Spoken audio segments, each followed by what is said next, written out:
Hi, it's Omleet. It's been a while. Normally, I like to make dungeon videos, but today we're going to deviate from that a bit and make a bit of a different video. One where I stand on my soapbox here and talk about Warcraft Rumble. And Warcraft Rumble is actually an outstanding game. It has a great foundation. The gameplay itself is superb. However, there are some problems with the game. And while there are numerous problems, I want to focus on one set of problems in particular. And that set of problems is rooted in its game systems. And unfortunately, the way the systems are set up, they kind of encourage a particular type of behavior and way of engaging. Warcraft Rumble has a major design flaw, and it is embedded in all of its systems. Now, the systems are the things that you do day to day, all the little activities you can do that incentivize play. And the first one is the questing system. So the big problem with the questing system is it directly incentivizes losing because each loss will lower the levels of your opponents. So you can see here the chess level is actually 22. It was 23 in the first clip. Now the footmen are down to level 22 after losing. And finally, in this final clip, you can see the bosses are down to level 22. And where this matters is if you're doing, say, the Arclight surges that are going on during the week, the enemies will scale to your level based off of your questing level. So this directly incentivizes losing because it makes it take less time to do these chores or these mundane tasks. Now, there are some out there that really enjoy doing them at a higher difficulty level. However, generally speaking, it's not very compelling content. Next, we have the PvP. And the big problem with PvP is once you hit a certain threshold, for me, it's around 4,500 rating, it becomes significantly harder to win because most of your opponents are level 9 or level 10. There's really nothing protecting you in this, and there's really no incentive to queue for PvP because you can't break into those higher thresholds without a very long string of luck allowing you to win several matches in a row and thus get the rewards. So you're better off actually just farming the lower ranks to have more fair matches, which again incentivizes losing. So this is kind of a big problem in the game where you're just constantly incentivized to lose. And I'm showing this game against a Baron who's level 10 because I want to show you how difficult it is to get a gold advantage against someone who has significant level advantage over you. It just costs extra gold every time you want to remove something from your opponent. Even if you make the correct play and you say neutralize their units for free, like this guy just wasted his safe pilot on nothing and I cleared it with the Defias Bandits and then I held his Baron in place with my Shargla. The big problem here is that he's slowly accruing advantage against me where I can do nothing. And I think that Baron is actually a bad matchup for Shargla in general, but being down 2 levels makes it even harder to do anything to the Baron. So I'm not making the best plays here. You can see I used 3 gold to remove a kobold to deny my opponent some gold there. But this over time, even if you make decent plays over time and your opponent just throws away gold, it's very difficult to come back because you have to spend an extra gold every single time you remove a unit from your opponent. And this adds up. So throughout the match, you just find that you're going to be out of gold. And I'm not going to make a blasé claim here that I'm playing, I'm just playing the best. There are definitely a lot of improvements I can make in my play. I don't consider myself a top-tier player, but I do think that it is very futile to try and face opponents of this caliber because the level difference is the deciding factor, the defining factor in all these matchups. And so I could just bang my head against these walls and try and get a trivial set of rewards, or I could go work a job for an hour and turn that into currency in the game and get vastly more rewards for my effort. And it just seems kind of dumb. It kind of invalidates the entire point of playing the game, in my opinion. There's really nothing to work for. There's really nothing to strive for other than the satisfaction of, I hit this arbitrary rating based off of the fact that I might have gotten really lucky with the string of opponents that I got. Because in this scenario, you're really hoping for a set of luck where your opponent misplays so dramatically badly that you're able to come out ahead. Now, it is definitely possible to win and outplay your opponent in such a way where you can come out ahead. But I would say that, is it worth doing? I think that's the key thing you have to think about here, because this is a compounding problem where, each unit has 20% more health, 21% more health because of the multiplicative value, but it doesn't really matter. What matters is that health difference can often equal an extra hit being required, or, these stuns lasting less time, or what have you, which means that they're going to do more damage to your base. They're going to require an extra gold per mini that you clear to try and correct that level imbalance. And that adds up. Over the course of a match, it's another extra gold every time you have to clear. +1, +1, +1. And over the course of the match, that means you are falling further and further behind. So they can afford to make several gross misplays throughout the match, and that ends up costing you games. So I'm showing you this one long match. I know that it is not the best gameplay. I don't have a lot of PvP games under my belt. I'm not watching people play a lot, so I don't have like a wealth of knowledge to draw upon here and show you like, wow, I'm such a good player. But I just wanted to underscore like how difficult it is to come back against someone who's just constantly spawning these minis that are like +2 levels, and the significant stat advantage that it confers.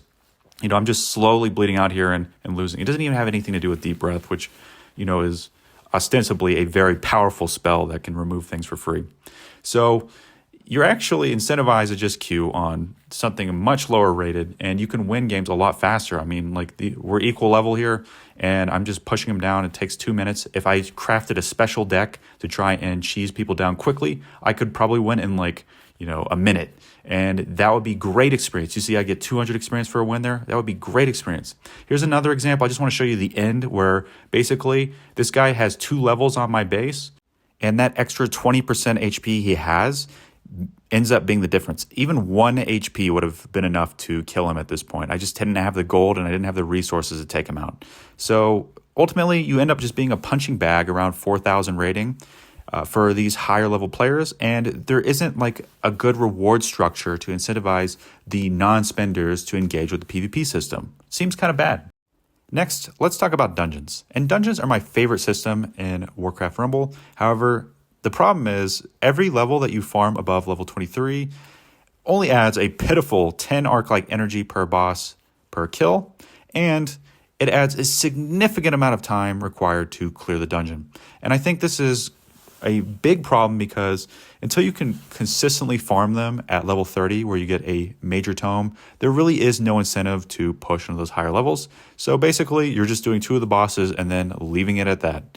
And this is really dirty design in my opinion because it just feels unrewarding. It feels unsatisfying to only clear 2 of the bosses in the dungeon. This is just loser behavior. Why is it like this? So my ideal solution is you would run each hero 1 time a week throughout the entire dungeon. And how you would achieve this isn't by increasing the rewards. It's by making the dungeon scale to your average army level. And you would do this basically by, look at my tower, it's like level 24 or whatever. You have an option to choose between +0 dungeon difficulty, +1, +2. And you can choose that, and you can curate your own dungeon experience. So you're not having to hunt the perfect relic for your dungeon. And this feature should unlock after dungeon level 23. These next gripes are not necessarily about losing, but it was so nice when Blizzard made it so army rerolls only cost 50 arc energy, so 10 gold instead of 50. And it would be so nice if you could reroll your talents. Let's say you have a bad talent that you want to reroll to another one. Maybe you spend a big red button and 50 gold, and then you can select from the available talents that the mini has to try and experiment with something else. It would be so nice to be able to do that simply because it would encourage experimentation. It would encourage trying different things out. Right now, the system is incredibly restrictive, and it's very punishing to try something off the beaten path. I made the mistake in my nascent years here. I chose Corpse Run and 5-man, and come to find out, Ritual Rhyme is where it's at if you're going to do Onyxia. And so it is very punishing. You have to spend a lot of gold to correct this. It's something like, 3,000 gold to try and correct this error? Okay, 2,500 gold plus the arc energy or whatever it is. And that is a lot. That is a big ask if you're trying to correct one of these smaller errors. Speaking of which, it would also be nice if the talents themselves were not that expensive.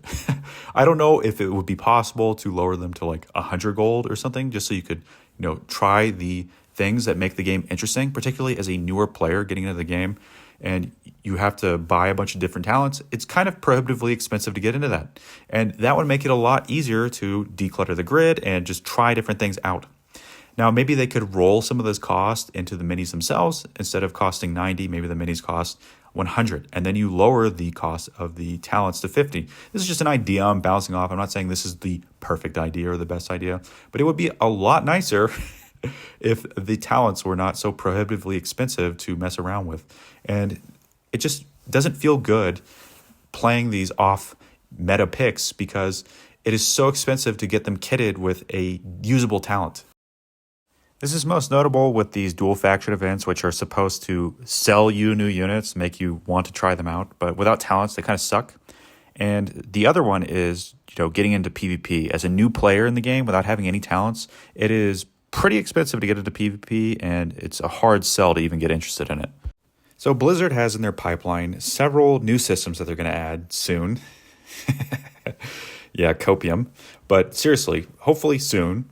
And I think this is hopefully their next priority is to just get these systems in the game just to increase the intrigue and the different ways you're approaching how you play. I'm not like the most optimistic about raids because this is a mobile game for me, and I'm kind of just sitting down and playing it as I have time, and raids being a co-op thing mean that you have to set aside time and plan in the future when you're going to play with others. So that might be a little difficult, but I think it will be very interesting just mixing and matching and trying different hero combinations. Next are the dungeons that they're adding. The Skullomance dungeon, I think that's going to be really cool. I'm a little bit put off by the fact that I'm only incentivized to kill 2 of the bosses and move on, but I am excited to see how Skullo plays out, and I really hope they fix that system.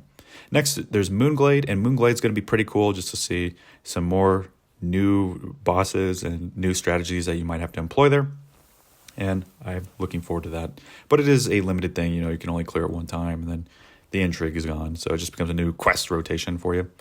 Fairy Dragon's going to be a cool new addition to the game. I'm excited to play it a little bit, but I don't think that it's like the most compelling thing that I'm looking forward to. I'm actually really just hoping that some of these new systems and combinations and hopefully retunements of old systems make the game more interesting. Speaking of which, we have Darkmoon Faire. And Darkmoon Faire, I'm not really sure what to think of it. They haven't really released any information on it, but my speculation is that it's going to be a limited time event, and you get tickets for it, and you use the tickets to play the event.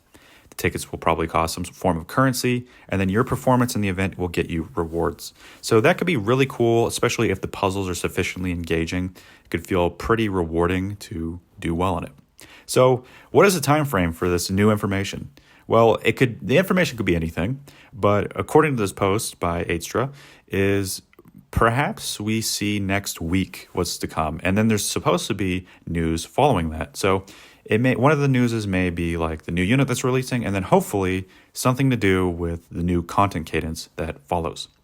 So I'm hoping that they do release this new content soon, so that there's new ways to engage with the game, particularly the Darkmoon Faire. I think this is my theory, is that they realized that the game needs some new appeal, some new allure just to kind of log in and do as a side thing, and Darkmoon Faire may address this. But also, I'm very hopeful that they go back after they've added all this new content in, and they look at addressing this behavior that is incentivized through losing and find a way to address it. But what do you all think? Go ahead and leave in the comments down below, and I look forward to reading them. Take it easy, all. Thank you all for watching, and I'll catch you on the flip side. Bye-bye.